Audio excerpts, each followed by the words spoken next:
Hello friends, कैसे हैं आप सभी। उम्मीद करता हूँ आप सभी अच्छे होंगे, व्यस्त होंगे, मस्त होंगे और स्वस्थ होंगे। मेरा नाम है अभिषेक और मैं आपका अपने यूट्यूब चैनल जिसका नाम है उपवन एजुकेशन पर हार्दिक स्वागत करता हूँ।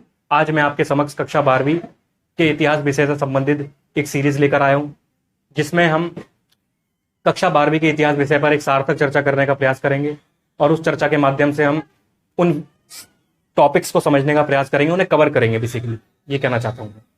और आगे बढ़ने से पहले मैं यहाँ पर कुछ मूलभूत प्रश्नों को उठाना चाहूंगा जो हर विद्यार्थी के मन में ये सवाल आता है कि इतिहास क्या है, इतिहास को क्यों पढ़ें, और अगर पढ़ें तो रोचकता के साथ कैसे पढ़ें। तो और साथ में ये भी प्रश्न होता है कि इतिहास पढ़ने के हमें क्या क्या लाभ हो सकते हैं इन फ्यूचर। तो इन सभी प्रश्नों पे मैं 2 मिनट की बात करना चाहूंगा, क्योंकि ज्यादा अगर मैं इस पर खींचूंगा बात तो विद्यार्थियों को लगेगा कि हमारा जो विषय है कंटेंट उस पर बात नहीं हो रही है, इस पर ज्यादा बात हो रही है। लेकिन मैं बात फिर भी बताना चाहूंगा आपको। इतिहास क्या है? बेसिकली जो अतीत में जो घटनाएं घटित हो चुकी हैं, जब हम उसी का व्यवस्थित एवं कालक्रम में अध्ययन करते हैं तो उसको हम इतिहास कहते हैं। इतिहास बेसिकली क्या है? जो घटनाएं घट चुकी हैं उसी को पढ़ना और उससे सीखना आगे के लिए। और दूसरा प्रश्न यहां पर आता है, इतिहास को हम रोचकता कैसे पढ़ें। तो सबसे पहले हमें जानना होगा कि जब भी हम इतिहास पढ़ें तो हम सबसे पहले ये तो अपने माइंडसेट से निकाल दें कि ये सब्जेक्ट बोरिंग है। सब्जेक्ट बोरिंग कोई नहीं होता, उसको पढ़ने वाले और पढ़ाने वाले पे निर्भर करता है वो सब्जेक्ट बोरिंग होगा या रोचक होगा, कैसा होगा, वो उन पे निर्भर करता है। तो ये विषय बिल्कुल बोरिंग नहीं है, मैं आपको विश्वास दिलाता हूं। इसको हम बहुत ही इंटरेस्टिंग वे में पढ़ेंगे, मैप के साथ पढ़ेंगे, और मैं कुछ डॉक्यूमेंट्रीज आपको बताऊंगा, मूवीज बताऊंगा, कुछ वॉलपेपर्स आपको बताऊंगा इतिहास के। तो उसको देखकर आपकी एक हिस्ट्री को लेकर एक अंडरस्टैंडिंग बनेगी, बिल्डअप होगी और आपको अच्छा विषय लगेगा ये। और आगे जो तीसरा प्रश्न मैंने आपसे पूछना चाहूंगा कि इतिहास के क्या लाभ हो सकते हैं, ये प्रश्न उठता है बच्चों के मन में। तो इसको मैं यही बता सकता हूं कि इतिहास के लाभ बेसिकली इतिहास के क्या लाभ हो सकते हैं, इस पर बात कर लेते हैं थोड़ा। कक्षा 12वीं के हम अभी विद्यार्थी हैं, तो हमारे लिए सबसे बड़ा लाभ तो यह है कि किसी तरह हम मार्क्स लेकर आए अच्छे बोर्ड में, और साथ के साथ अपने ज्ञान को भी बढ़ाएं जो भारत के इतिहास के लिए जरूरी है। और साथ ही में दूसरा पॉइंट हम ये कह सकते हैं कि अगर आपका इतिहास को लेकर रुझान बढ़ता है, इतिहास के प्रति आपकी दिलचस्पी बढ़ती है, तो आप आगे जाकर in future BA, MA, MPhil, research में अपना करियर चुन सकते हैं, उसमें आप काम कर सकते हैं। ये भी ऑप्शन खुला रहता है आपके पास। और तीसरा ऑप्शन सबसे जो महत्वपूर्ण है, जो खुला रहता है, एक कॉम्पिटिटिव एग्जाम की दुनिया में भी हम इतिहास का देख सकते हैं योगदान। प्राचीन भारत के इतिहास से बहुत क्वेश्चन आते हैं, जो कि आपकी कक्षा जो 12वीं का जो इतिहास है वो प्राचीन भारत के इतिहास पर ही आधारित है। तो ये हमें पता है, वहां पर आता है पीसीएस हो, यूपीएससी हो, एसएससी हो, रेलवे हो, और भी एग्जामों में हमें देखने को मिलता है प्राचीन भारत का इतिहास। और चौथी चीज, और भी वोकेशनल कोर्सेज आ चुके हैं, जैसे कि हम देख देंगे टूरिस्ट गाइड का एक कोर्स आता है कि अगर उसमें कोई टूरिस्ट गाइड बतौर बनना चाहता है तो कम से कम उसे भारत के इतिहास की समझ होनी चाहिए। अगर कोई फॉरेन टूरिस्ट उसके स्टेट में आता है विजिट करने, तो उसे पता होना चाहिए कि जो प्राचीन जो विरासत है हमारे देश की वो कैसी हैं, उनका इतिहास क्या रहा है, तो उसके बारे में उन्हें पता होना चाहिए। लेट्स सपोज दैट कोई फॉरेन टूरिस्ट दिल्ली में आता है, तो जो टूरिस्ट गाइड है उसे ये पता होना चाहिए कम से कम कि दिल्ली का क्या इतिहास रहा है, और दिल्ली की जो इमारतें हैं प्राचीन, जैसे कुतुब मीनार हो गया, लाल किला, इनके बारे में बता सकता है। अगर उसे प्राचीन भारत का उसने अध्ययन किया हुआ है और मध्यकालीन भारत का अध्ययन किया हुआ है, तो वो उसका रूट को जोड़ सकता है, कहीं ना कहीं बता सकता है अच्छे से कि क्या क्या चीजें दिल्ली की रही हैं महत्वपूर्ण। तो इन सभी प्रश्नों को जो मैंने बताया आपको, और जो ये इसके सारे पॉइंट्स बताए, ये इंपॉर्टेंट होते हैं, इसलिए हमें प्राचीन भारत का इतिहास भी पढ़ना चाहिए। और सबसे बड़ी बात, भारत का नागरिक होने के नाते हर नागरिक को कम से कम अपने देश, अपने समाज का इतिहास तो जानना ही चाहिए, क्योंकि जब तक इतिहास को नहीं जानेगा वो व्यक्ति, तो फिर वो आगे के लिए, भविष्य के लिए रणनीतियां कैसे बनाएगा। तो ये तो पता ही होना चाहिए। और कोई भी समाज आगे नहीं बढ़ सकता तब तक कि वो अतीत का अध्ययन ना कर ले, तो इसलिए इतिहास हमारे लिए जरूरी है। अब आते हैं हम वापस अपने कक्षा 12वीं के इतिहास के सिलेबस के ऊपर। उससे पहले मैं अपना शॉर्ट इंट्रो देना चाहूंगा। मेरा नाम अभिषेक है और मैंने बीए प्रोग्राम और मास्टर की हुई है दिल्ली यूनिवर्सिटी से, और अभी मैं कॉम्पिटिटिव एग्जाम की तैयारी कर रहा हूं या उसी के जोन में हूं। इससे भी आपको फायदा मिलेगा, जो हम अभी करंट पढ़ते हैं, जो लेटेस्ट न्यूज पढ़ते हैं, तो उसको भी हम इतिहास में थोड़ा उसे ऐड कर लेंगे। जैसे राखी गढ़ी में अभी खुदाई हुई है, तो कुछ ज्वेलरी वगैरह मिली है, तो उसके बारे में हम बात करेंगे अभी। तो अब आते हैं वापस अपने सिलेबस पर। तो कक्षा 12वीं का सिलेबस हम देख लेते हैं एक बारी क्या है। यहां पर मैं लिख देता हूं सिलेबस। कि सिलेबस के बारे में हम बात कर रहे हैं, मैं भूल गया था लिखते समय। अभी देख लेते हैं सिलेबस क्या है इसका। सिलेबस क्या है इसका एक बार नजर डालते हैं कि कक्षा 12वीं का इतिहास का सिलेबस क्या है बेसिकली। क्योंकि सबसे पहले कोई भी विषय पढ़ने से पहले हमें कम से कम सिलेबस हमें रटा होना चाहिए। कोई भी हमसे पूछ ले, कभी भी पूछ ले, तो हमें एकदम हम उसे जवाब दे सकें, ये सिलेबस है भाई, ये हमारे चैप्टर का नाम है, तो इसको हम देख सकें। तो अब देखते हैं जरा सिलेबस के टॉपिक्स क्या क्या है हमारे। तो सबसे पहले हमें समझना होगा जो कक्षा 12वीं का जो इतिहास का जो सिलेबस है वो 3 खंडों में विभाजित है, पार्ट 1, पार्ट 2, पार्ट 3। पार्ट 1 में जो टॉपिक्स होंगे उनको हम प्राचीन भारत के इतिहास में रख सकते हैं, ये प्राचीन भारत के इतिहास में रख सकते हैं। पार्ट 2 का जो ये टॉपिक्स हैं इसको हम मध्यकालीन भारत के इतिहास में रख सकते हैं, और जो पार्ट 3 का जो टॉपिक्स हैं इसको हम आधुनिक भारत के इतिहास में रख सकते हैं। अब आते हैं एक एक करके नजर डालते हैं कि इन टॉपिक्स में क्या है और इनका एक ओवरव्यू लेने का प्रयास करते हैं जितना हो सके। सबसे पहला जो टॉपिक है उसका नाम है ईंटें, मनके और अस्थियां। ईंटें, मनके और अस्थियां, हड़प्पा सभ्यता।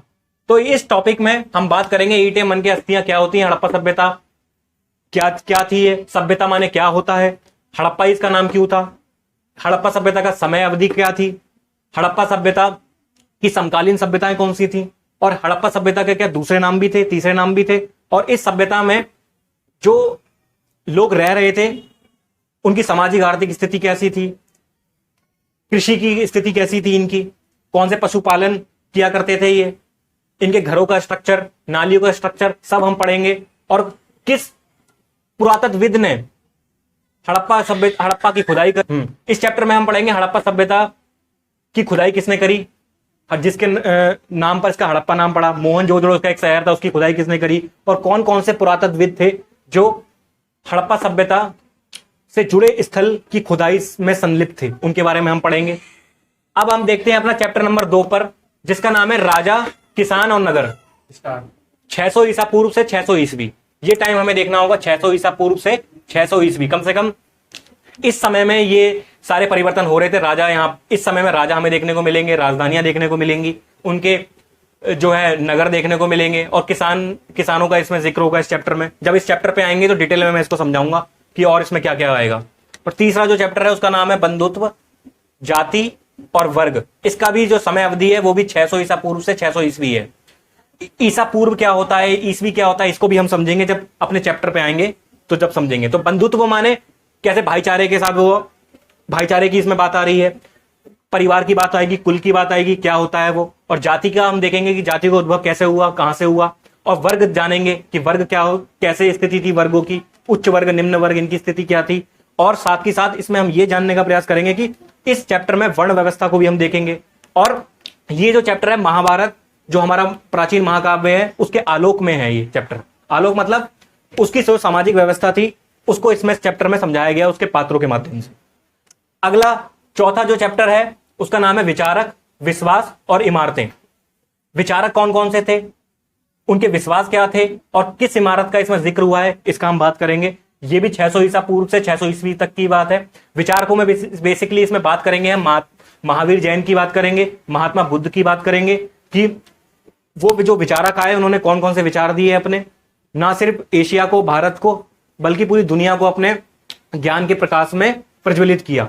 और दूसरा है इनका विश्वास, उनके कौन कौन से विश्वास थे, उनके कौन से सिद्धांत उन्होंने अपनाए जिनका आज दुनिया अनुकरण कर रही है। और तीसरा इमारतें, इमारतों में हम सांची के स्तूप के बारे में बात करेंगे। तो जब इस चैप्टर पे आएंगे इसको डिटेल में पढ़ेंगे, ये ओवरव्यू में दे रहा हूं बस। अब आते हैं हम अपने 5वें चैप्टर पे, जिस यात्रियों के नजरिए इसका नाम है। इसमें हम पढ़ेंगे 10वीं से 17वीं सदी में कौन से यात्री आए थे, उनके क्या नजरिए हैं भारत को लेकर, और भारत के समाज को लेकर उन्होंने क्या टीका टिप्पणियां करी हैं, भारत के खान पान को लेकर उन्होंने क्या बात करी है, इसको हम समझने का प्रयास करेंगे। और छठा चैप्टर है जो हमारा, उसका नाम है भक्ति सूफी परंपराएं, 8वीं से 18वीं सदी। इसमें हम पढ़ेंगे कि भक्ति आंदोलन का उदय कैसे हो रहा था दक्षिण भारत में, और कौन कौन से जो संत थे उन्होंने प्राचीन भारत को के जो संत कहलाए उन्होंने कैसे प्रभावित किया भारतीय समाज को, जाति व्यवस्था पर उनके क्या विचार थे, वर्ण व्यवस्था पर क्या विचार थे, इसको पढ़ेंगे। और साथ में हम सूफी परंपराओं को देखेंगे कि जो सूफी परंपराएं थी भारत में इस्लाम के आगमन के साथ साथ हमने देखा कि सूफियों का भी भारत में आगमन हुआ, तो उनके क्या विचार थे भारत के बारे में, इनको भी समझेंगे थोड़ा। और इन्होंने कौन कौन से ऐसे कंसेप्ट दिए उसको भी थोड़ा जानेंगे जब इस समय पे आएंगे, जिसका नाम है 8वीं से 18वीं सदी। ये समय है, इसको आप नोट कर सकते हैं। 7वां चैप्टर है एक साम्राज्य की राजधानी, जिसका नाम है विजयनगर। अब 7वां जो चैप्टर है उसका नाम है विजयनगर। एक विजयनगर क्या था? ये विजयनगर साम्राज्य की राजधानी से क्यों कहा जाता था? ये आज के आधुनिक कर्नाटका में जो पड़ता है, इसको देखेंगे। इसका टाइम पीरियड है 14वीं से 16वीं सदी, और इसमें हम जानने का प्रयास करेंगे कि इसका राजनीतिक इतिहास क्या है, यहां पर कौन कौन से मंदिरों का पाया गया, सांस्कृतिक इसका महत्व क्या था, और इसके पड़ोसी विजयनगर के पड़ोसी देशों के साथ, पड़ोसी राज्यों के साथ कैसे अपने संबंध थे, इसको भी जानेंगे। अभी नहीं, लेकिन बाद में जब इसको टॉपिक को पढ़ेंगे। 8वां जो टॉपिक है उसका नाम है किसान, जमींदार और राज्य, 16वीं से 17वीं सदी। इसमें हम जानेंगे कि किसान की स्थिति कैसी थी भारत में, और जमींदारों की स्थिति कैसी थी भारत में, और राज्य की क्या भूमिका थी। तो इसको भी समझेंगे हम जब इस टॉपिक पे आएंगे। 16वीं से 17वीं सदी बेसिकली ये अकबर के समय का ये कि इसमें जिक्र हो रहा है किसान, जमींदार और राज्य का क्या भूमिका थी, तो इसको बाद में पढ़ेंगे जब आएंगे। तो एक ओवरव्यू है। अब आते हैं हम अपने पार्ट 3 पर, जिसको हम आधुनिक भारत की कैटेगरी में रख सकते हैं, जिसमें सबसे पहले हम शुरुआत करेंगे अपने 9वें चैप्टर से। इसका नाम है उपनिवेशवाद और देहात। उपनिवेशवाद का मतलब होता है कि किस तरह ईस्ट इंडिया नामक कंपनी ने भारत को एक उपनिवेश बनाया, यानी कॉलोनी बनाया, और कैसे भारत पर अपना नियंत्रण जमाया, और उसके असर देहात पर, गांव, ग्रामीण कस्बों पर क्या असर पड़ा, वो भी देखेंगे। और इसका सरकारी अभिलेख क्या हमें इसके बारे में बताते हैं, ये भी हम जानेंगे कि सरकारी अभिलेखों का अध्ययन करने के बाद हमें उपनिवेशवाद के बारे में क्या जानकारी मिलती है, ईस्ट इंडिया कंपनी के बारे में क्या जानकारी मिलती है, इसके बारे में जानेंगे। 10वां जो टॉपिक है आपका उसका नाम है विद्रोह और राज्य, 1857 का विद्रोह या आंदोलन।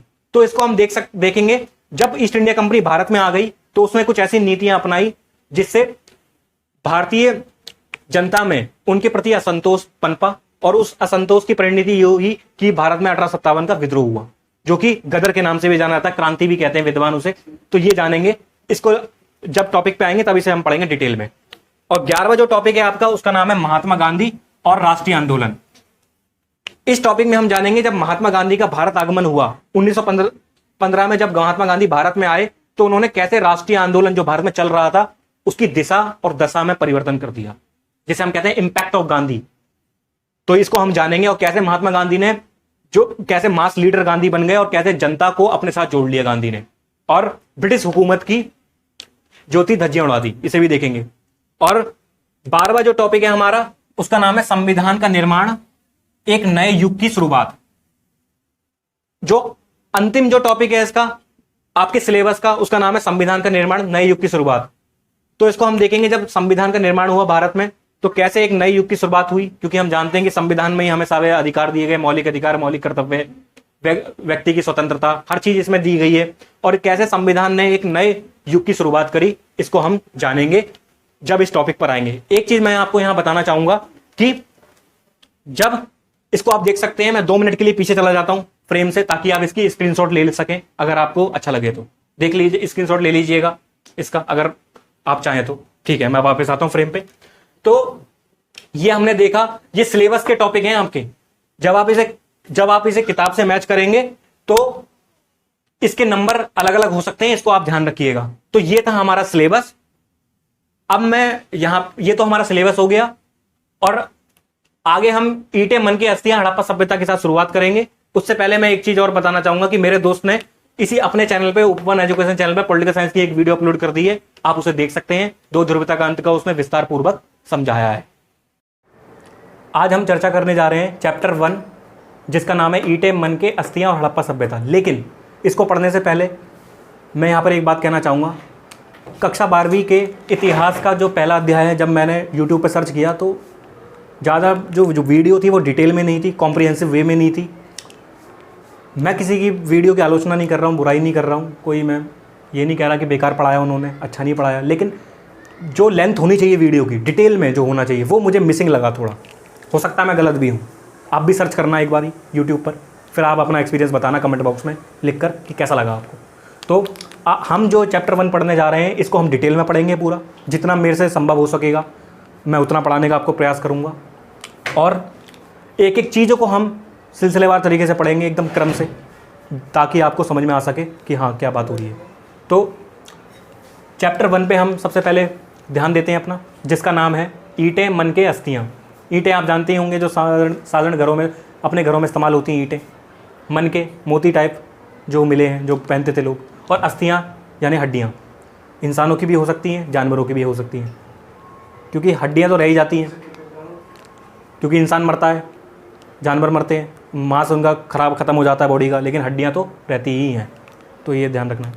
और हड़प्पा सभ्यता में ये सारी चीज़ें पाई गई हैं, तो इसको हम पढ़ते हैं कि हड़प्पा सभ्यता में सभ्यता शब्द का क्या मतलब है। यहाँ पर सभ्यता हम किसे कहेंगे या सभ्य हम किसे कहेंगे, तो इसका एग्जाम्पल मैं दे सकता हूँ जैसे आपको कि घर में अगर आप कोई उल्टा सीधा काम करते हैं, कभी बर्तन वर्तन फेंक दिए, बैग फेंक दिए, तो आपको घर वाले कहते हैं अरे सभ्य हो जा, थोड़ा सभ्य तरीके से रहना सीख ले।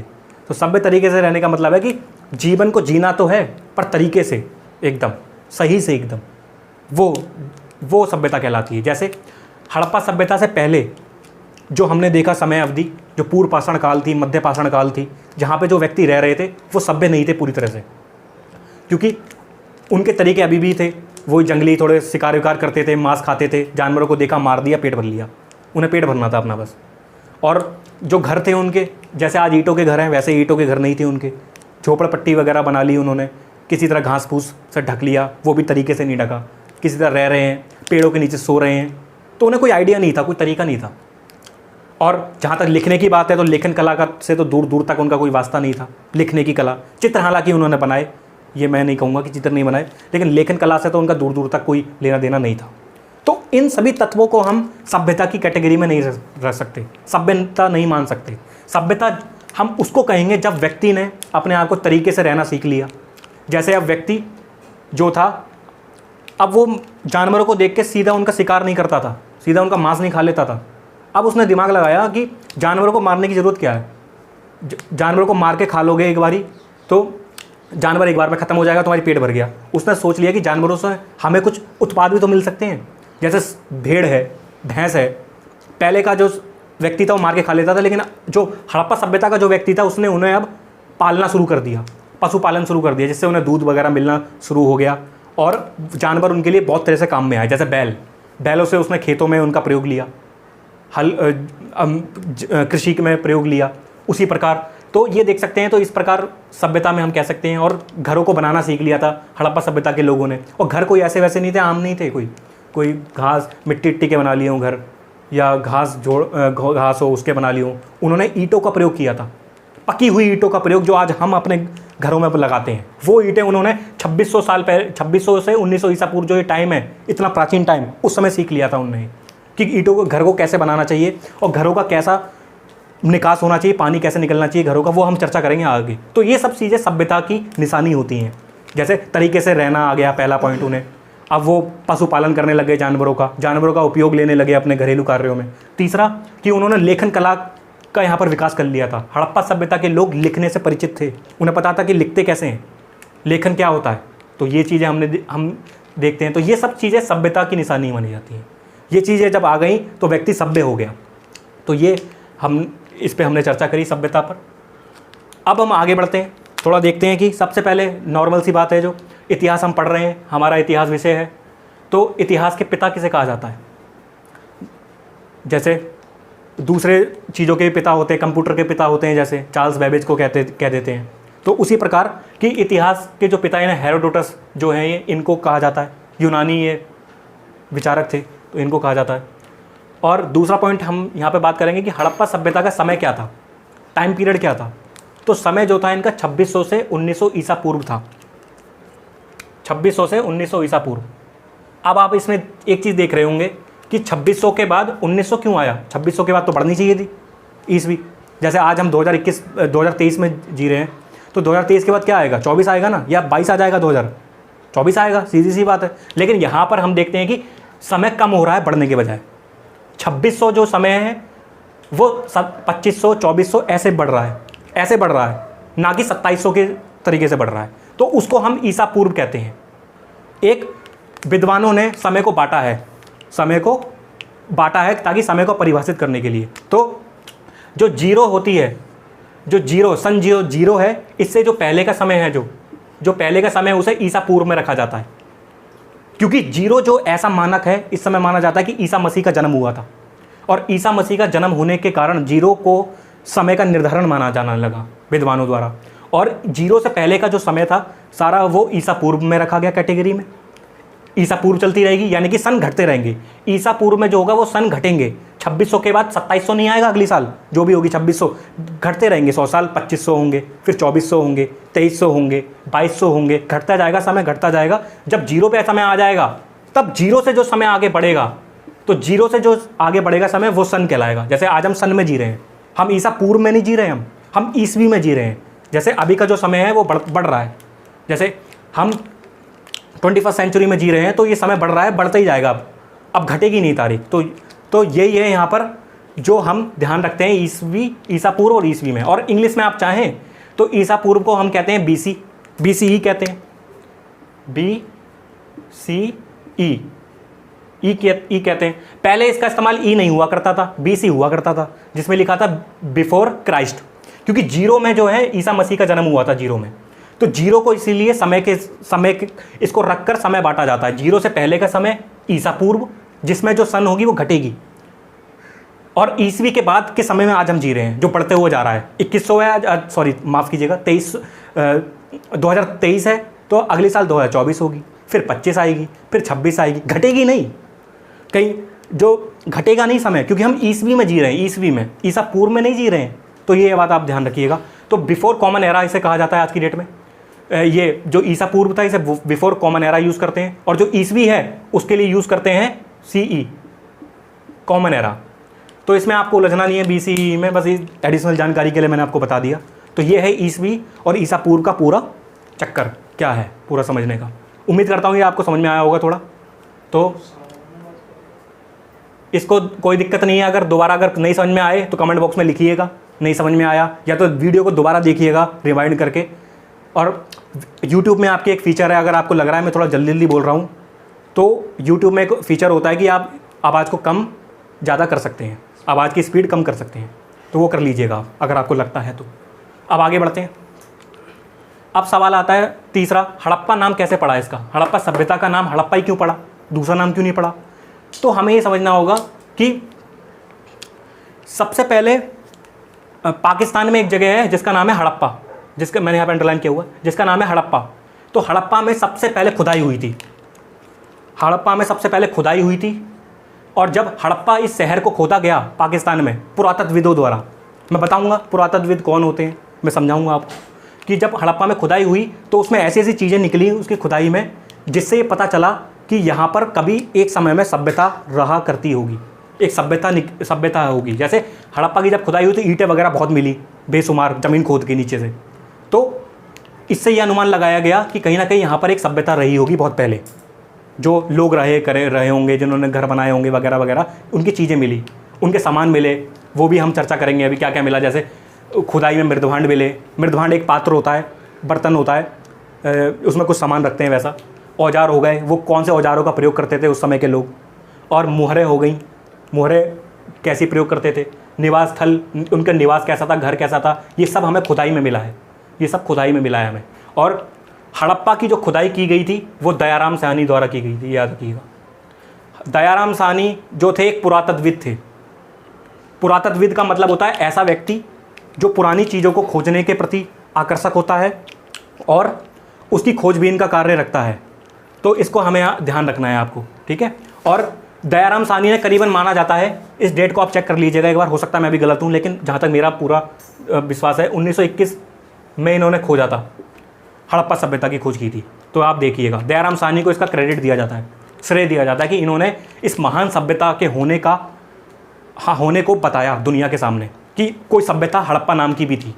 तो ध्यान रखिएगा इस बारे में। तो दयाराम साहनी का यहाँ पर हमने जिक्र किया, तो इसीलिए इसका नाम हड़प्पा सभ्यता कहा गया, क्योंकि ये पाकिस्तान के शहर हड़प्पा में इसकी खुदाई हुई थी।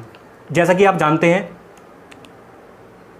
हाँ, जैसा कि मैं आपको बताना चाहता हूँ कि इसका नाम हड़प्पा सभ्यता इसलिए पड़ा क्योंकि पाकिस्तान में एक जगह थी हड़प्पा, सबसे पहले वहीं खुदाई हुई थी।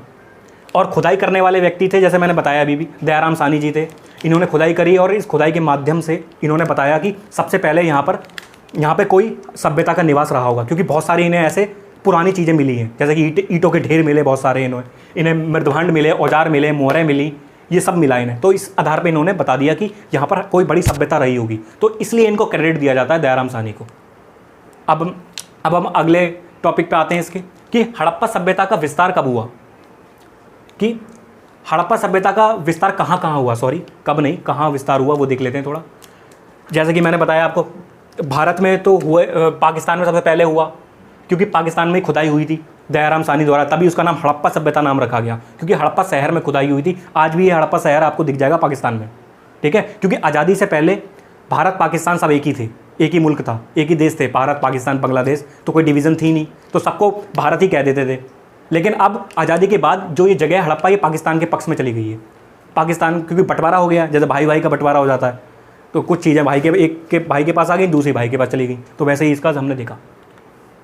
अब और लेकिन अब यहाँ पे सवाल होता है कि अब हड़प्पा सभ्यता सिर्फ पाकिस्तान तक ही है? नहीं, पाकिस्तान के अलावा भारत में भी फैली है ये हड़प्पा सभ्यता। मैं बताऊँगा कहाँ कहाँ फैली है भारत में भी, और अफगानिस्तान में भी इसका एक स्थल आता है हड़प्पा सभ्यता का। तो हम कह सकते हैं इस हड़प्पा सभ्यता का विस्तार लगभग बहुत बड़े उस पर हुआ है, बड़े धरातल पर। भारत में भी है, पाकिस्तान में भी है, भारत के कुछ इलाकों में है, पाकिस्तान में भी कुछ इलाकों में है, अफगानिस्तान तक इसका विस्तार जाता है।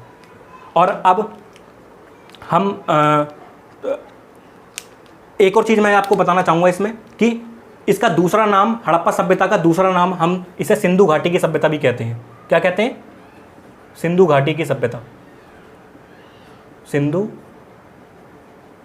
घाटी की सभ्यता, इसका दूसरा नाम चलता है। जैसे घर में आपके नाम होते होंगे ना, घर का नाम कुछ और होगा बहुतों का, स्कूल का नाम कुछ और होगा, दोस्त कुछ और रख देते हैं, तो 3-4 नाम चलते हैं एक इंसान के। तो उसी प्रकार इस सभ्यता का भी दूसरा नाम है सिंधु घाटी की सभ्यता। सिंधु नदी इसलिए रखा गया इसका नाम, क्योंकि यहाँ पर एक सिंधु नदी बहती है। अगर आप भारत का नक्शा देखेंगे तो वहाँ पर आपको पता चलेगा कि कहाँ बनाऊँ, कि इंडिया है यहाँ पर पाकिस्तान है, यहाँ पर अफगानिस्तान है। तो भारत पाकिस्तान के बीच के यहाँ पर हम देखते हैं कि पाकिस्तान के इलाके में यहाँ से सिंधु नदी ऐसे होकर जाती है। तो सिंधु नदी के होने से इस सभ्यता का नाम सिंधु घाटी की सभ्यता भी पड़ा। तो ये आप हम ध्यान रखना, ये आपको ध्यान रखना है, क्योंकि कोई भी सभ्यता हो, कोई भी देश हो, कोई भी समाज हो, कोई भी व्यक्ति हो, अगर उसको जीना है, उसको जीवन निर्वाह करना है, तो पानी की आवश्यकता होती है। बिना पानी के कोई व्यक्ति जी नहीं सकता। तो उसी प्रकार पानी इस सभ्यता को पहुंचाया सिंधु नदी ने, इसीलिए इसका नाम सिंधु घाटी की सभ्यता भी कहा गया। तो ये हमको याद रखना है। और हाँ, ये बात हो गई इसमें। और हड़प्पा सभ्यता के और स्थल देख लेते हैं हम थोड़ा। नीचे वाले क्वेश्चन पे पहले आते हैं कि हड़प्पा सभ्यता का एक स्थल तो बता दिया मैंने आपको, हड़प्पा। अब हड़प्पा सभ्यता के और भी जगह थी, सिर्फ हड़प्पा तक ही सीमित नहीं थी। पहले हड़प्पा में खुदाई हुई, फिर हड़प्पा में खुदाई होने के बाद फिर पुरातत्वविद, और भी पुरातत्वविद थे जिन्हें ये लगा कि और भी जगह खुदाई करनी चाहिए, तो उन्होंने और भी जगह खुदाई करी। जैसे पाकिस्तान में कौन कौन सी जगह है उन पे देख लेते हैं एक बारी। एक जगह है मोहनजोदड़ो। क्या है? मोहनजोदड़ो। इसको मूवी से कंफ्यूज मत कर लेना अपनी, जो ऋतिक रोशन की एक मूवी आई थी मोहनजोदड़ो मैंने भी उसे देख डाला पूरी मूवी को, इसलिए मुझे लगा कि शायद इतिहास पढ़ाएंगे, उसमें कुछ बताएंगे इतिहास से रिलेटेड, लेकिन उसमें तो कुछ और ही कहानी बता दी, तो दिक्कत हो गई वो। इसलिए ये जगह अलग थी। ये हड़प्पा में पहली खुदाई हुई थी, नंबर 1 खुदाई इसमें हुई थी हड़प्पा में। फिर उसके बाद जो दूसरी खुदाई हुई वो मोहनजोदड़ो में हुई थी। मोहनजोदड़ो भी एक शहर है, ये भी पाकिस्तान में पड़ता है। इसमें खुदाई हुई और इसकी खुदाई को किया था राखलदास बनर्जी नाम के पुरातत्वविद ने। ये एक पुरातत्वविद थे, राखलदास बनर्जी इनका नाम था। इन्होंने मोहनजोदड़ो की खुदाई करी और इन्होंने बताया कि मोहनजोदड़ो भी हड़प्पा सभ्यता का ही एक जगह है, हड़प्पा सभ्यता का एक स्थल है। राखलदास बनर्जी का मुझे टाइम पीरियड थोड़ा सा मेरे दिमाग से निकल रहा है अभी, क्योंकि मैं कोई नोट्स देख के तो पढ़ा नहीं रहा हूँ, जो मैंने पढ़ रखा है वही मैं रीड करा रहा हूँ आपको। तो इनका टाइम पीरियड हो सकता है 1922 हो, शायद 1922 हो। राखलदास बनर्जी ने 1922 में मोहनजोदड़ो की खुदाई की थी। तो ये हो सकता है, थोड़ा गलत भी हो सकता है, आप चेक कर लीजिएगा एक बार, फिर कमेंट में लिख दीजिएगा, कोई दिक्कत नहीं है, गलतियाँ होती रहती हैं, ठीक है। तो ये हो गया, मोहनजोदड़ो हो गया। और पाकिस्तान में मोहनजोदड़ो के अलावा भी बहुत सारे स्थल आते हैं, क्योंकि जब खुदाई होना शुरू हो गई तो पुरातत्वविदों ने सब कुछ बहुत खुदाई करी इसकी, क्योंकि उन्हें पूरा अंदेजा था कि कोई सभ्यता अगर है तो छोटी जगह में तो होगी नहीं, हो बहुत बड़ी जगह में होगी। तो उन्होंने इस बात का फ़ायदा उठाया और भी खुदाई करी। जैसे हड़प्पा की मैंने आपको बता ही दिया। कोट दीजिए एक जगह है पाकिस्तान में, ये भी हड़प्पा की जगह है, एक हड़प्पा की स्थल कहा जाता है इसे भी।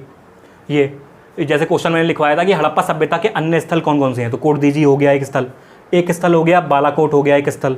ये बालाकोट वही है जहाँ पर बालाकोट का ध्यान रखना आप। और एक है चनउदड़ो, ये हो गया चनउदड़ो, तो ये भी हो गया। ये नाम थोड़े से अजीब से हैं लेकिन आपको याद रखने होंगे, पेपर में क्वेश्चन आ जाता है अक्सर कि चनउदड़ो जो है ये हड़प्पा की जगह है, ये कहाँ पाई गई है, तो ये पाकिस्तान में पाई गई है, आपको ये याद रखना है, ठीक है। और मैप को जरूर देखिएगा आप, घर में जाके एक बार और किताब खोलिएगा, पहला चैप्टर, उसमें जब आप मैप देखेंगे हड़प्पा सभ्यता का मैप, अभी क्योंकि मेरे पास कोई अभी वो नहीं है तो जैसे मैं मैप दिखा सकूँ आपको, जब आप मैप देखेंगे आपको सारी जगह दिख जाएंगी, गौर से देखेंगे। जब आप भारत का नक्शा होगा यहाँ पर, भारत के स्थल, फिर पाकिस्तान के होंगे, फिर अफगानिस्तान के, तो सारी जगह आपको मिल जाएंगी मैप में। तो और समय टाइम टू टाइम मैं भी बता दूंगा आपको मैप, ऐसी कोई दिक्कत नहीं है। आप भी कोशिश करेंगे तो हो जाएगा। थोड़ा सा मैं आपको करता हूँ कोशिश, आप भी कोशिश करिए, तो दोनों हम कोशिश करेंगे तो आगे अच्छा चलेंगे। अब भारत पर आते हैं कि भारत में कौन कौन से स्थल पाए गए हैं वो देख लेते हैं एक बारी, क्योंकि पाकिस्तान में तो इसकी सबसे पहले खोज हुई थी, तो पाकिस्तान तक ये सभ्यता सीमित नहीं थी, भारत में भी इसके स्थल पाए गए हैं, वो देख लेते हैं। भारत में जैसे कि हम देखते हैं एक हड़प्पा की जगह है जिसका नाम है कालीबंगन। नाम अटपटा लग सकता है आपको, थोड़ा सा उल्टा सीधा, लेकिन आपको ये नाम पढ़ना ही पड़ेगा। कालीबंगन जो ये हड़प्पा की जगह है, ये राजस्थान में पाई गई है। और दूसरी जगह है जो वो धौलावीरा है, धौलावीरा पाई गई है गुजरात में। और तीसरी जगह है लोथल पाई गई है, ये भी गुजरात में मिलती है आपको, हड़प्पा की जगह। और एक जगह और मिलती है नागेश्वर, ये भी गुजरात में मिलती है। ये बेसिकली बंदरगाह माना गया था उस समय का, तो ये ध्यान रखिएगा आप। और ओके, नागेश्वर है अगली जगह जो कि गुजरात में पड़ती है, ये बंदरगाह था। और अगली जो जगह है, जो जगह भी कह सकते हैं आप, स्थल भी प्रयोग कर सकते हैं, स्थल, हड़प्पा के स्थल, तो दोनों ही। बनावली है अगला, बनावली और राखीगढ़ी दोनों हरियाणा में पड़ते हैं, ये बात आप ध्यान रखिएगा। पेपर में आते हैं, यहाँ से नंबर आते हैं, यहाँ से क्वेश्चन आते हैं, जिस आपको एक नंबर के, कहीं गलती ना हो जाए, आप ध्यान से पढ़ना है, इनको लिख लेना, एक चार्ट बना लेना कॉपी में, ठीक है। स्क्रीनशॉट मत ले लेना, मैं हट जाता हूँ तो आप क्या पता स्क्रीनशॉट ले सकते हो स्क्रीनशॉट, वो चालू काम है, तो आपको कॉपी में लिखना होगा अपनी हैंड राइटिंग में। अपने नोट्स जो होते हैं वो काम आते हैं, ठीक है, उनको लिख कर बार बार पढ़ना आप उसको। और राखीगढ़ी हो गया, और एक और जगह है जो आलमगीरपुर है, एक जगह जो उत्तर प्रदेश में पाई गई है योगी आदित्यनाथ के प्रदेश में आज के मुख्यमंत्री हैं जो। मांडा एक जगह है जो जम्मू कश्मीर में पाई गई है, मांडा, तो ध्यान रखिएगा, ये भी कभी कभी आ जाती है। तो ये तो थे सारे और एक और चीज़ महत्वपूर्ण, हड़प्पा सभ्यता सिर्फ भारत पाकिस्तान तक सीमित नहीं थी। हड़प्पा सभ्यता जो थी भारत पाकिस्तान तक सीमित नहीं थी, हड़प्पा सभ्यता अफगानिस्तान तक जा रही थी। तो अफगानिस्तान का एक और जगह आती है जिसका आप देख सकते हैं बोर्ड पर मैंने लिखा हुआ है, अफगानिस्तान ये हो गया। इसकी एक जगह सोरथुगई, अजीब सा नाम है, फिर से उल्टा सीधा अटपटा सा, लेकिन नाम याद रखने पड़ेंगे, क्या करें भाई, नंबर लाने हैं तो नाम तो याद रखने ही होंगे। तो सोरथुगई इसका नाम था, अफगानिस्तान में पड़ती थी ये व्यवस्था। तो पेपर में क्वेश्चन इस प्रकार आ सकता है कि वन लाइनर क्वेश्चन जो आपसे पूछे जाते हैं MCQ, उसमें बोल देगा कि हड़प्पा सभ्यता सिर्फ भारत पाकिस्तान तक विस्तारित रूप था इसका, यहाँ तक फैली गई, यस या नो, ये कथन सही है या गलत है। तो आप सही करके आ जाएंगे, तो सही कर देंगे, आप सही करेंगे, टीचर गलत कर देगा, क्योंकि अफगानिस्तान भी उसमें शामिल है हड़प्पा में। हड़प्पा सभ्यता की जब हम बात करेंगे तो 3 देशों का नाम लेंगे, भारत, पाकिस्तान और अफगानिस्तान, तो याद रखना अफगानिस्तान के बारे में। अब आते हैं, अब एक और चीज़ मैं इंपॉर्टेंट बता दूं आपको कि एक क्वेश्चन इस तरह भी आता है कि पूरी हड़प्पा सभ्यता का सबसे बड़ा शहर कौन सा था। तो वो सबसे बड़ा शहर हम देखते हैं कि मोहनजोदड़ो था, वो सबसे बड़ा शहर हड़प्पा सभ्यता का सबसे बड़ा शहर था मोहनजोदड़ो। इसको आप ध्यान रखना, जब आपसे क्वेश्चन पूछे कि हड़प्पा सभ्यता का सबसे बड़ा शहर जो था वो मोहनजोदड़ो था, ये ध्यान रखना। मैं लिख दूं क्या, या फिर मैं बोल दूं, आप नोट कर लोगे कि हड़प्पा सभ्यता का सबसे बड़ा शहर तो वो मोहनजोदड़ो है। अगर आपसे क्वेश्चन इस तरह पूछे कि भारत में पाया जाने वाला हड़प्पा का ऐसा कौन सा शहर है जो सबसे बड़ा है, भारत में पाया जाने वाला, तो आप फिर नाम लेंगे राखीगढ़ी का, ठीक है। भारत में जो पाया गया है सबसे बड़ा शहर हड़प्पा का, वो राखीगढ़ी है। अगर पूरी हड़प्पा सभ्यता में बोलेंगे तो राखीगढ़ी तब नहीं आएगा, तब मोहनजोदड़ो आएगा, जो पिक्चर बनी थी और ऋतिक रोशन वाली, फालतू थी लेकिन वो मतलब इतिहास से हमारे संबंधित नहीं थी, फालतू नहीं कह सकते, एंटरटेनमेंट के लिए थी, ठीक है। तो ये ध्यान रख सकते हैं इस बारे में। तो ये हो गया कुछ पॉइंट्स। अब हम आते हैं अपने अगले क्वेश्चन पर कि हड़प्पा सभ्यता के लोगों के बारे में जानकारी कैसे मिलती है, इससे पहले जो क्वेश्चन है वो ये है, हड़प्पा लिपि की विशेषता क्या है। तो इसको आने से पहले कुछ यहाँ पर कुछ पॉइंट्स थे वो देख लेते हैं थोड़ा। एक जब चैप्टर आप पढ़ेंगे, और सबसे इंपॉर्टेंट चीज़ है, कोई भी टीचर कितना भी आपको क्यों ना पढ़ा ले, कोई कोचिंग आप ज्वाइन कर लें, कोई ट्यूशन ज्वाइन कर लें, कितना भी बड़ा टीचर क्यों ना हो, जब तक आप खुद नहीं पढ़ेंगे चैप्टर को तब तक आपकी समझ विकसित नहीं होगी। हमेशा याद रखना इस बात को, ये मेरा अपना एक्सपीरियंस है कि अपना खुद पढ़ना जरूरी है। Self study is very important study. Self study कीजिए आप। और मैं ये नहीं कह रहा एक ही बार में आप सब कुछ सीख जाएंगे, एक बार पढ़ेंगे तो बहुत कम आएगा आपको, दूसरी बार पढ़ेंगे तो थोड़ा बहुत आएगा। तो इस प्रयास को आप करते रहिए, समझ में ना आए फिर पढ़िए, जो चीज़ समझ में ना आए उसे लिख लीजिए और कमेंट बॉक्स में लिखिए, सर्च करिए, इंटरनेट पे सब मिल रहा है आज की डेट में, तो आप अध्ययन करिए। तो ये बात ध्यान रखना है आपको।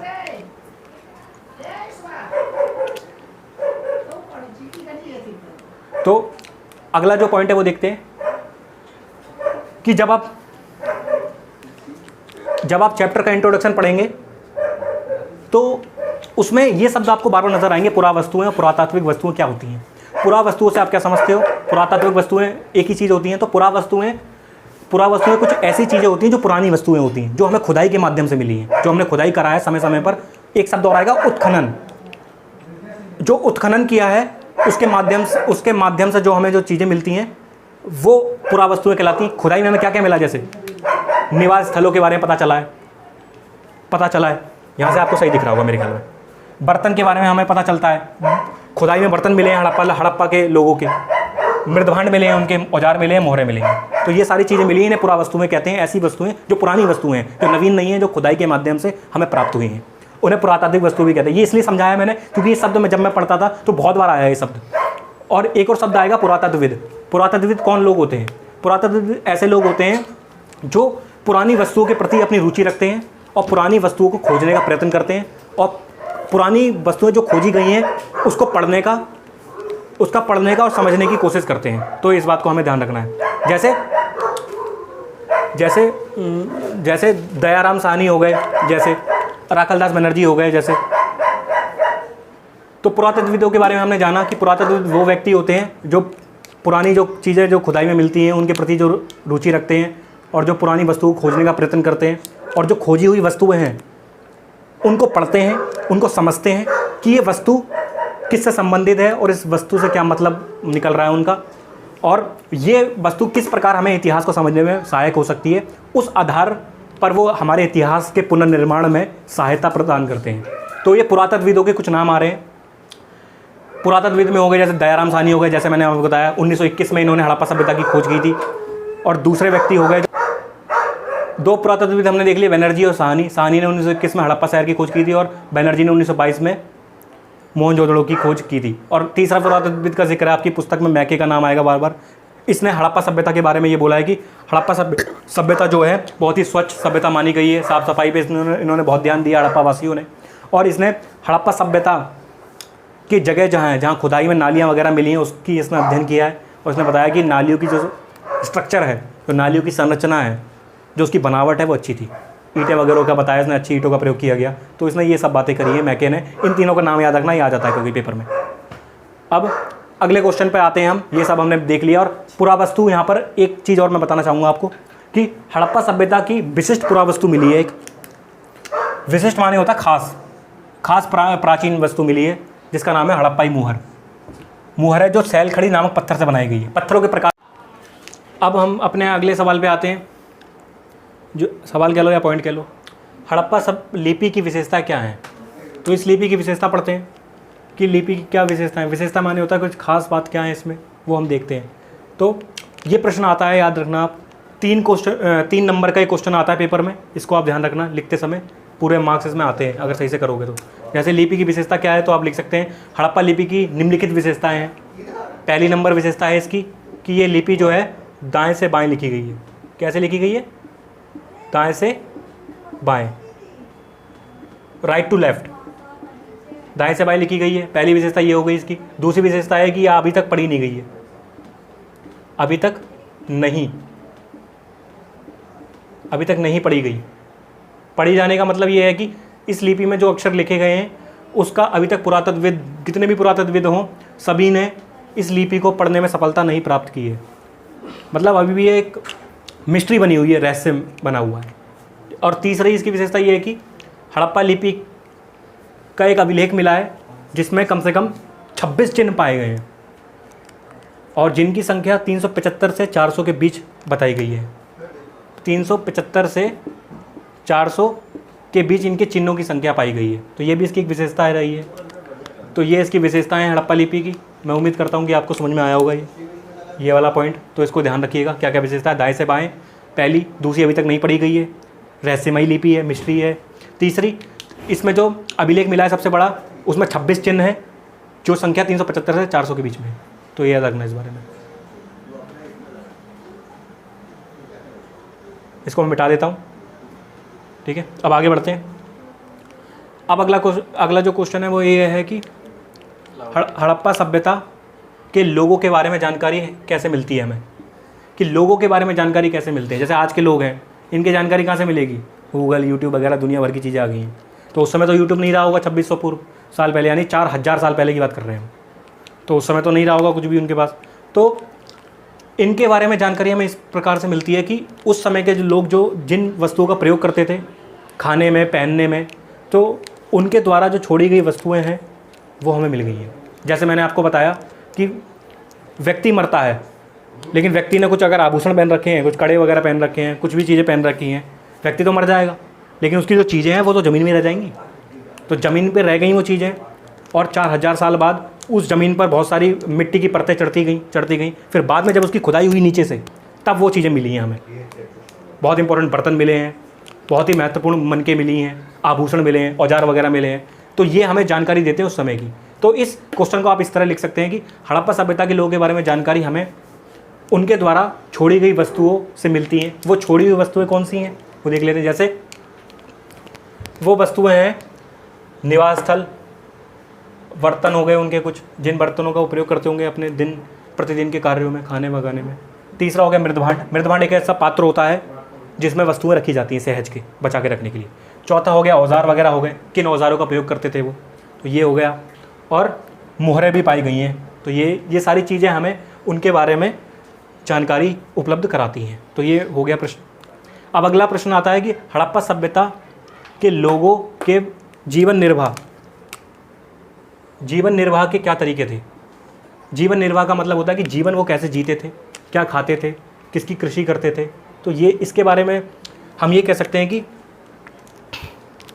हड़प्पा सभ्यता के जो लोग के जीवन निर्वाह का तरीका था वो निम्नलिखित था। सबसे पहली बात है कि वो अपना जीवन जो है उन वस्तुओं का प्रयोग करते थे जो उन्हें आसानी से उपलब्ध हो जाती थी। जैसे वृक्ष वगैरह हो गए, वृक्ष हो गए, वृक्ष से उत्पाद मिल गए उन्हें, कुछ वृक्ष से उत्पाद मिल गए उन्हें, कुछ आदि वगैरह, इनका प्रयोग करते थे। शहद वगैरह हो सकता है, कुछ फल वगैरह हो सकता है, इसका प्रयोग कर सकते हैं। और दूसरा, वो बाजरे वगैरह, दाने वगैरह का प्रयोग करते थे। बाजरे हो गए, दाने का प्रयोग हो गया, और सफ़ेद चना हो गया, तिल हो गया, इसका प्रयोग करते थे, जो कि कृषि के माध्यम से इन्हें उपलब्ध होता था। कृषि का मतलब है कि थोड़ी बहुत वो कृषि करना जानते थे। हम ये नहीं कह रहे बहुत डिटेल में, बहुत विस्तृत रूप से वो कृषि करते थे, लेकिन कृषि करते थे। ये सब चीज़ें हमें देखने को मिलती हैं, इसका वो उपयोग करते थे। जैसे हड़प्पा सभ्यता की एक जगह है लोथल, वहाँ से उन्हें सफ़ेद चना के हमें साक्ष्य मिले हैं, और चावल के साक्ष्य यहाँ से प्राप्त हुए हैं हमें। यहाँ से हमें चावल के साक्ष्य प्राप्त हुए हैं, चावल के दाने के साक्ष्य मिले हैं। साक्ष्य माने प्रूफ, दाने मिले हैं। हम ये नहीं कह रहे कि चावल पूरी हड़प्पा सभ्यता में होता था बहुत ज़्यादा मात्रा में, नहीं, लेकिन कुछ तो होता था जो कि दाने हमें मिले हैं लोथल से। तो इस बात का प्रतीक है कहीं ना कहीं कि हड़प्पा सभ्यता के लोग चावल से परिचित थे, भले ही कम मात्रा में हो। और सफ़ेद चने का प्रयोग करते थे ये लोग। सफ़ेद चना हो गया, जैसे मैं बोल भी दे रहा हूँ आपसे और मैं लिख भी दे रहा हूँ, कहीं कहीं मैं ना भी लिख पाऊँ, लेकिन आप खुद से ही लिखने का प्रयास कीजिए। सफ़ेद चना हो गया, दालें हो गई, इनका प्रयोग करते थे वो आमतौर पर। तो ये हमें ध्यान रखना है इस बारे में। और कृषि से वो बहुत ज़्यादा, पारंपरिक कृषि बहुत ज़्यादा नहीं करते थे, क्योंकि लोहे से परिचित नहीं थे हड़प्पावासी। इसीलिए हम ये कह सकते हैं कि लोहे का, क्योंकि बहुत ही महत्वपूर्ण प्रयोग होता है कृषि में, लोहा उनके पास नहीं था, तो इसलिए। तांबे से वो परिचित थे, और कांसे से वो परिचित थे। ऐसी जो कुछ धातुएं हैं जिनसे वो परिचित थे, याद रखना, पेपर में आ सकता है। एक हो गई जैसे तांबा, कॉपर, तांबा हो गया और कांसा हो गया, कांसे इनसे वो परिचित थे, तो इनका उन्होंने उपयोग किया, जितना कर सकते थे वो कृषि में इनका उन्होंने उपयोग किया और जितनी उनसे कृषि हो सकी। और इसीलिए हड़प्पा सभ्यता को कांस्य युगीन सभ्यता भी कहा जाता है। ये बात आप हमेशा याद रखना, कांस्य युगीन सभ्यता, कांस्य युगीन सभ्यता भी कहा जाता है हड़प्पा सभ्यता को, क्योंकि इसमें कांसे का प्रयोग हुआ है, जो कांसा धातु होती है उसका प्रयोग हुआ है। इस बात को आप ध्यान रखना इस बारे में। तो यही है, इसके लिए इतना ये सारे क्वेश्चन हमने देख लिए। इस प्रकार हमने ये देखा कि ये सारे प्रश्नों को हमने देखा कि पिता कौन है, सभ्यता का समय क्या था, हड़प्पा नाम कैसे पड़ा, हड़प्पा सभ्यता का विस्तार कैसे हुआ, विशेषताएं क्या थी, उनके बारे में जानकारी हमें कैसे मिलती है, और जीवन निर्वाह का तरीका क्या था उनका, स्थल वगैरह देखे हमने सारे, और कौन सी धातु का प्रयोग करते थे हड़प्पावासी, जैसे तांबा हो गया, कांसे हो गया, इसलिए सभ्यता को कांस्य युगीन सभ्यता कहा गया। उसके बाद हमने पुरातत्वविदों के नाम देखे, दयाराम साहनी जी थे, राखलदास बनर्जी थे, मैके थे, और इन पुरातन वस्तुएं क्या होती हैं वो देखे हमने। तो इस प्रकार हमने पूरा इस चैप्टर का उनको थोड़ा समझने की कोशिश करी है। अभी चैप्टर का पार्ट ये वन ही है, अभी तो पूरा समाप्त नहीं हुआ है, अभी तो हमने थोड़ा ही पढ़ा है, और पढ़ेंगे आगे, और वीडियो आएंगी, वो भी मैं समझाने की कोशिश करूँगा। और एंड में मैं कुछ बात करना चाहूँगा आपसे। हो सकता है कि आपको ये लग रहा हो कि मैं शायद जल्दी बोल रहा हूँ, थोड़ा तेज़ बोल रहा हूँ, तो हो सकता है ये आपको प्रॉब्लम आ रही हो, क्योंकि वो मेरी नेचुरल इंस्टिंक्ट है, मैं थोड़ा जल्दी बोलना पसंद करता हूँ। लेकिन आपके यूट्यूब में एक फ़ीचर है स्पीड को कम ज़्यादा करने का। भले ही मैं तेज़ बोल रहा हूँ, लेकिन आप चाहें तो यूट्यूब में जाकर सेटिंग में जाकर उसकी स्पीड को कम कर सकते हैं, जिससे आपको सुविधा हो। और दूसरी चीज़ आपको ये समझना होगा कि बोर्ड पे हम बस हमारी लिमिट है लिखने की, हम बुलेट पॉइंट्स सब पॉइंट्स लिख सकते हैं, बाकी समझाऊंगा मैं सब कुछ बोल के आपको, और जितना हो सकेगा मैं लिखने का प्रयास भी करूँगा, जितना बोर्ड पे मेरी क्षमता होगी, बोर्ड की क्षमता और मेरी क्षमता इतनी होगी, मैं लिखने का प्रयास करूँगा। आपसे बस एक ही रिक्वेस्ट है कि जब भी आप पढ़ें, कॉपी, किताब और अपना पेन वगैरह लेके बैठें एकदम, और जो भी मैं बोलूँ उसे लिख लें, आप नोट कर लें, और किताब में उसे मैच भी करें, किताब भी पढ़ें जाकर।